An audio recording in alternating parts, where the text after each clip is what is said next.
El saludo siempre afectivo para los seguidores de Consejo Sano. Recuerdo, este es un espacio que busca respuestas asociadas con la salud humana y siempre las encuentra, claro, con la ayuda de profesionales como el doctor Omar González, especialista en neurología. Bienvenido, doctor. Muchas gracias. Hoy vamos a conversar aquí con su ayuda acerca de los trastornos del sueño. Y le pregunto, ¿sueño y descanso, soñar, descansar, son elementos que se compensan, son similares? Sí, el sueño siempre se pensó que era un proceso pasivo de descanso en el que el cerebro estaba como que aparentemente apagado, desconectado. Pero con las investigaciones que se comenzaron a hacer a principios del siglo XX, de hecho de antaño, desde los albores de la civilización, el sueño siempre fue algo misterioso. Y hoy en día todavía sigue siendo un gran misterio de la medicina porque antes se decía que era la ausencia de vigilia, la ausencia de estar despierto. O sea, si no estaba despierto, sueño. Sueño es no estar despierto. Después se reconoció que era la supresión del poder sensorial en ausencia de una función voluntaria. O sea, durante la fase de sueño uno no es consciente, uno no actúa, uno no hace nada a voluntad.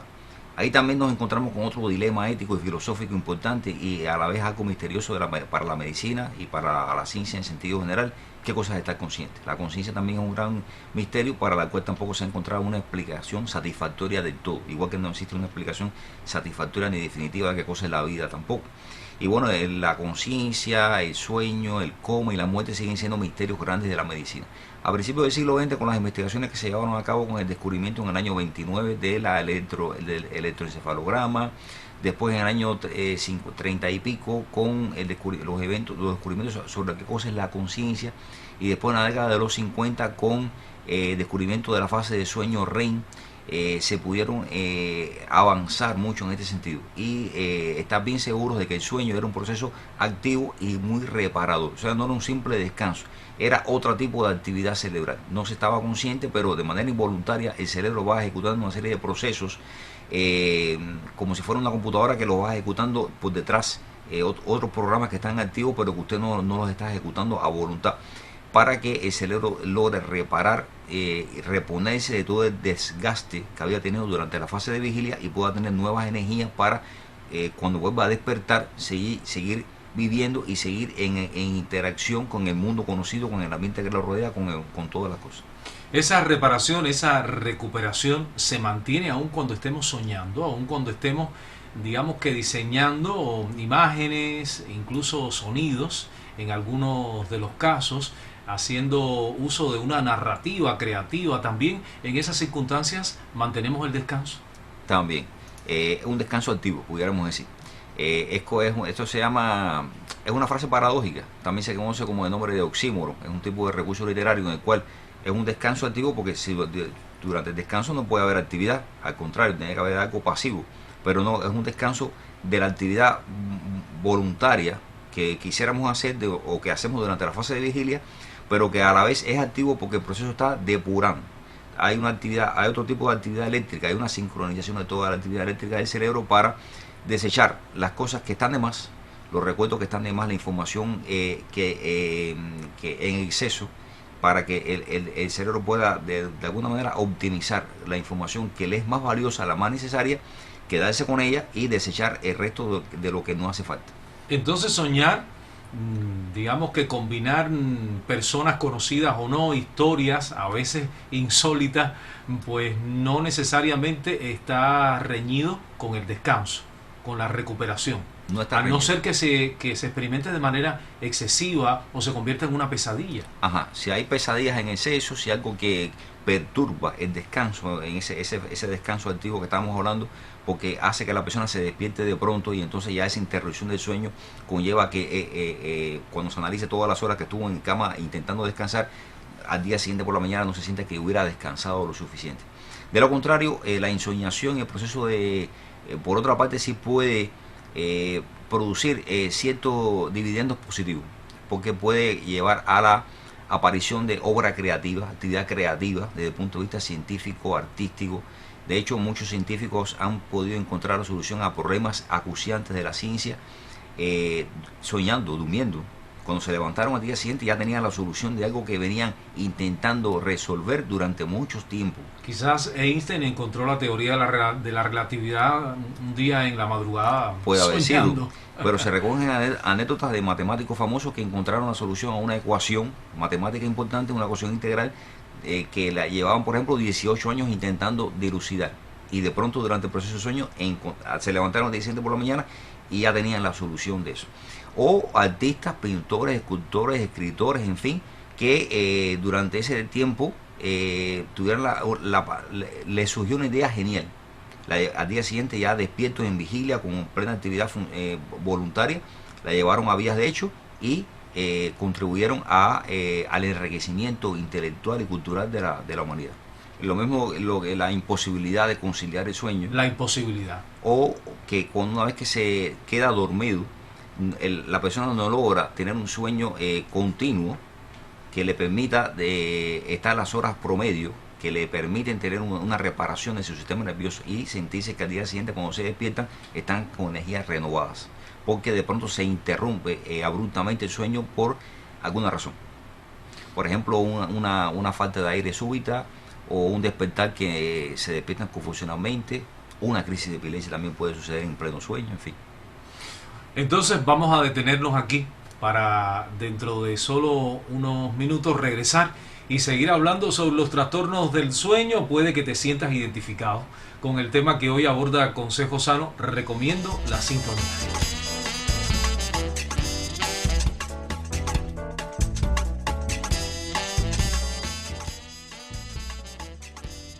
La inhalación de vapor de agua con hojas de eucalipto ayuda a reducir la congestión nasal y aliviar los síntomas leves de los resfriados, gracias a sus propiedades descongestionantes y expectorantes. Cuando realices estas inhalaciones, debes asegurarte de que el vapor de agua no esté demasiado caliente para evitar daños en las vías respiratorias o correr el riesgo de escaldaduras, en especial en los niños. De igual forma, debes consultar a un médico si estás tomando medicamentos o deseas combinar esta práctica con alguna otra hierba, ya que priorizar tu salud y la de tu familia es una prioridad. Si padeces de asma o enfermedad pulmonar obstructiva crónica, este medicamento casero no es recomendable, debido a que puede empeorar los síntomas. Lo mismo ocurre si sufres de epilepsia, puesto que el eucalipto podría incrementar el riesgo de convulsiones.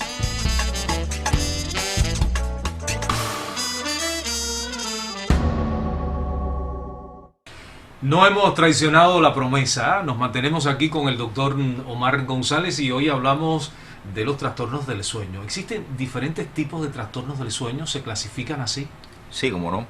Por ejemplo, están los trastornos que tienen que ver con que se interrumpe abruptamente el sueño. Por ejemplo, el síndrome de apnea obstructiva del sueño, en el cual el paciente experimenta una obstrucción de la vía aérea, de pronto queda sin poder respirar, queda en fase de apnea, porque no llega sangre, aire a los pulmones, se empieza a desoxigenar la hemoglobina de la sangre y entonces eso avisa el centro respiratorio y eso avisa a la corteza después para que la persona se despierte bruscamente, se levante con hambre de aire y pueda volver a respirar. Eso ocurre, es un mecanismo automático que ocurre rápidamente, en pocos segundos.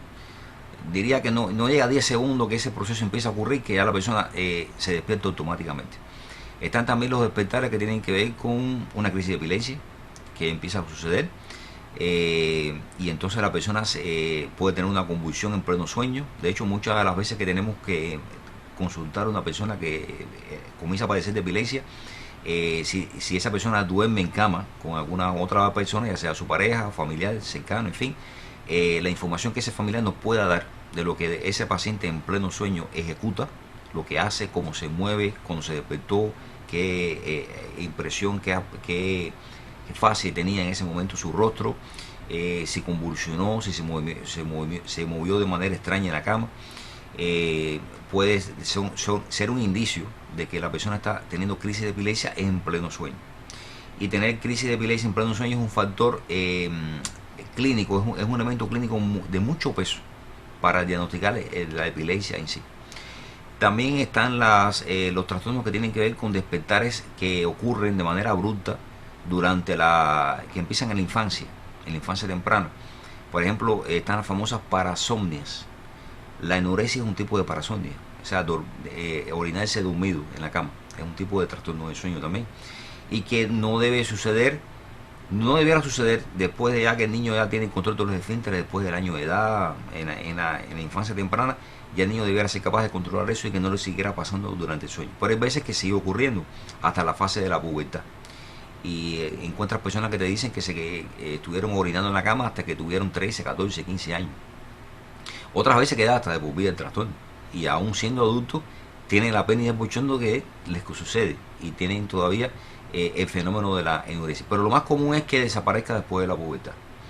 Es un tipo de parasomnia y es un trastorno del sueño. También es un trastorno funcional del cerebro porque no estudias al paciente de arriba abajo, le haces escáneres cerebrales y no vas a encontrar ninguna lesión estructural en el cerebro que promueva eso. Están también el famoso sonambulismo, que es un tipo de parasomnia, en el cual el paciente de pronto se despierta y actúa de una manera automática, de la cual después no va a tener recuerdo, y en ese momento puede caminar hasta salir de la casa. ¿Permanece dormido la persona que experimenta el sonambulismo? Está dormida, aunque aparente estar despierto. Incluso intentas despertarlo en ese momento y se resiste, es difícil. Tiene que espontáneamente la persona volver a intentar quedar dormido para que después se pueda despertar normalmente, porque cuesta trabajo despertarlo en ese momento. Y es muy peligroso el sonambulismo, porque durante el sonambulismo la persona puede cometer hasta un homicidio, que es muy peligroso en sí.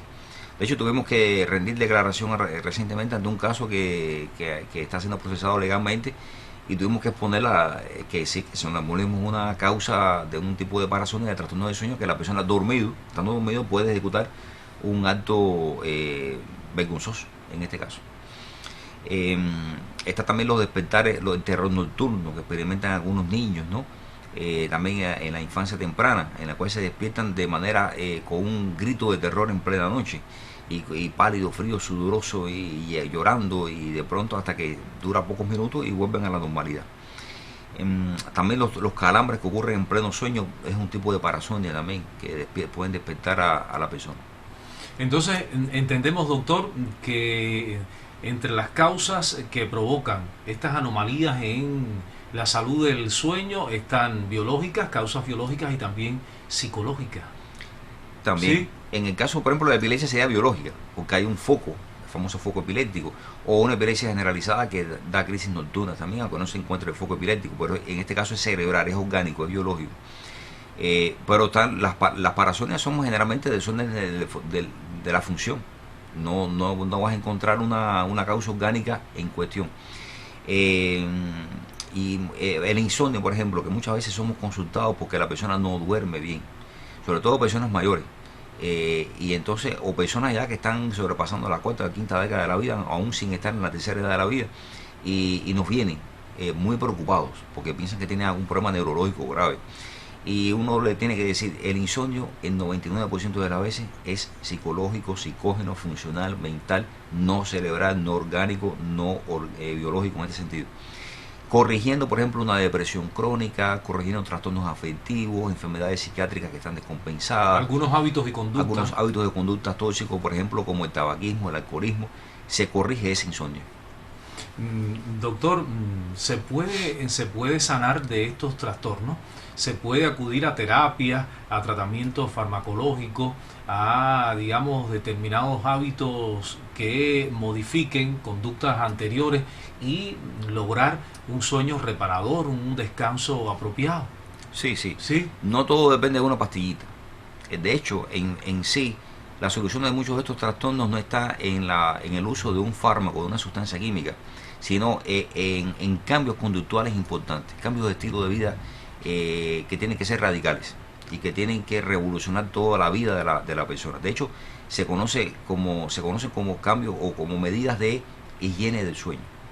Estas crisis pueden ser comprobables haciéndole un estudio al paciente durante el sueño, en el cual se le hace un montaje en la cabeza de los electrodos, lo mismo que se utilizan para hacer un electroencefalograma, pero que se le pone a esta persona, y se lleva a un laboratorio en el cual que tiene una cama cómoda, no sé, para que quede dormido durante ese tiempo, ¿no? Y se registra la actividad eléctrica cerebral y se pueda saber qué es el tipo de crisis, el tipo de evento que le ocurre, y llegar a un diagnóstico, ya un criterio diagnóstico definitivo. Bueno, lo que le pasó son crisis de epilepsia, es una apnea obstructiva, es una parasomnia porque no tiene traducción electroclínica, en fin, el trastorno que sea. Intervalo, doctor, que corresponde ahora mismo el Consejo Sano. Ya ustedes conocen el tema que aborda hoy el programa y ojalá que hayan quedado motivados. Todavía resta un tercer segmento.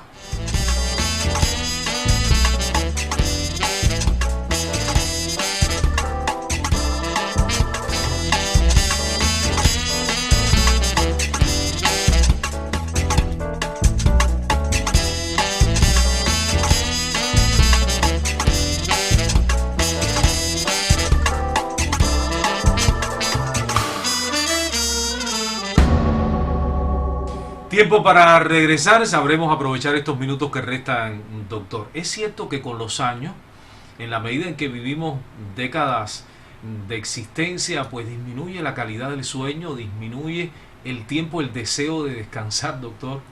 Fisiológicamente lo que ocurre, comienza a suceder es que disminuye la cantidad de horas necesarias para tener un sueño reparador. Si bien en un neonato, en un lactante, pasa la mayor parte del tiempo dormidos, lo más cierto es que a la medida que se va envejeciendo, porque comenzamos a envejecer desde el momento que nacemos, ¿no? Desde que incluso, diría yo, estamos en el proceso, digamos, de surgimiento del feto, ya empezamos ya a envejecer. Ya empezamos ya. Bueno, pues en la medida que se va avanzando la vida, se va necesitando cada vez menos horas, ¿no? Un niño puede ser que necesite 10 horas, 10, 12 horas de sueño, ya un adolescente ya se va acercando al promedio de las 8 horas del adulto joven. Y ya después de la cuarta o quinta década de la vida, quizás entre 6 y 7 horas está bien, 5 o 6 horas. También todo eso depende en el día a día, por supuesto, ¿no? Si usted también hace una siesta, si usted está descansado por alguna razón y no ha estado muy agotado por otras causas.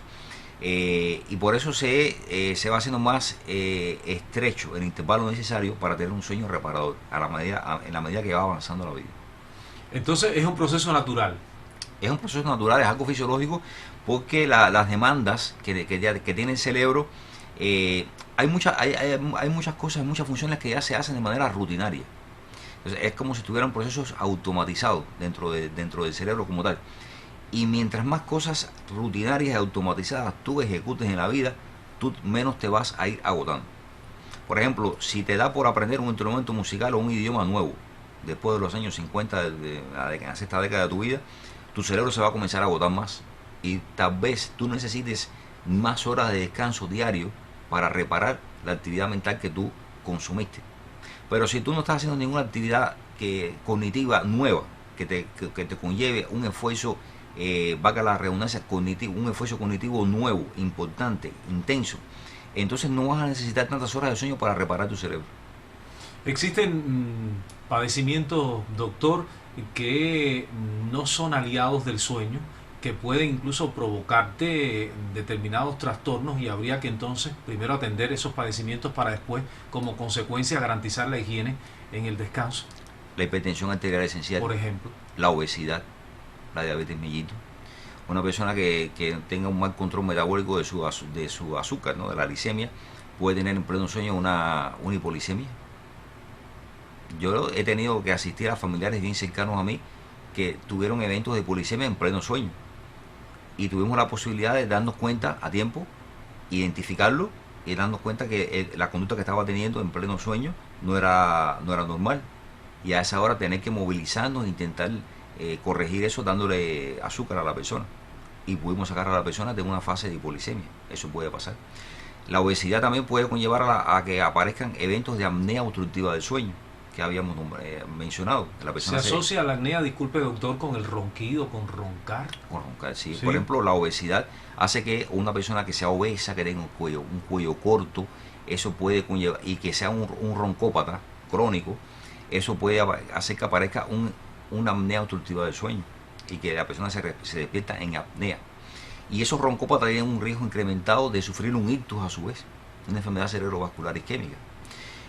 Una hipertensión arterial mal controlada también conlleva la aparición de apnea obstructiva del sueño, o la aparición de eventos de cefalea en pleno sueño que despiertan a la persona, y eso es un signo de alarma, una cefalea con signos de alarma que amerita estudiar para descartar otras causas de cefalea también. O sea, son enfermedades crónicas que al no estar compensadas, ni estabilizadas, ni controladas con la medicación correcta, hacen que el sueño se vea interrumpido. Y un sueño interrumpido, un sueño que no es reparador del todo, porque ocurren esas interrupciones a intervalos que no son los deseables, conlleva a que durante el día después la persona tenga una hipersomnia o una somnolencia diurna de manera excesiva, que no rinda bien intelectualmente desde el punto de vista laboral, que tenga tendencia a una depresión, que no se concentre bien en la actividad que está haciendo, que tenga una irritabilidad exacerbada, porque no tiene un sueño reparador. Doctor, creo que alguna que otra vez todos hemos conocido a un familiar, un amigo, un vecino, un compañero de estudio que tiende o que ha tendido durante mucho tiempo a quedarse dormido en cualquier sitio, aun cuando pues haya descansado de manera favorable durante la noche. ¿Eso también se puede considerar un trastorno del sueño? ¿Cómo no? Hay una conocida enfermedad que se llama narcolepsia, con ataques de cataplegia. Es una enfermedad del cerebro en la cual hay una dificultad hay una disminución de ciertas sustancias en el cerebro que estimulan lo que es el sueño REM, una de las fases de fase de sueño de movimientos oculares rápidos, que es la fase de sueño en la cual se tiende a soñar y a tener la ensoñación. Pues bien, estas personas tienen esta dificultad con el sueño, no lo concilian bien, se despiertan abruptamente y por el día tienen ataques de sueño. O sea, el sueño los vence haciendo lo que estén haciendo. Así estén de pie, así estén caminando, el sueño los vence y tienen que parar lo que están haciendo porque si no se caen rendidos del sueño. Y lo otro que le puede pasar son los ataques de la cataplegia, en la cual la persona ya no es por el sueño, la persona está consciente, está lúcida, está conectada con el medio perfectamente bien, pero de pronto le sobreviene la fase de sueño REM en vigilia. En esa fase de sueño, en esa fase de REM, hay una atonía muscular completa. Todos los músculos del cuerpo se relajan de forma abrupta. La persona cae al suelo de pronto. Eso dura pocos segundos. Y después se recupera espontáneamente. Y puede suceder después de una emoción positiva. Por ejemplo, de un ataque de risa, de algo que les dé placer. Pueden tener ese ataque de cataplegia. Eso es una enfermedad en sí, lo que es la cataplegia.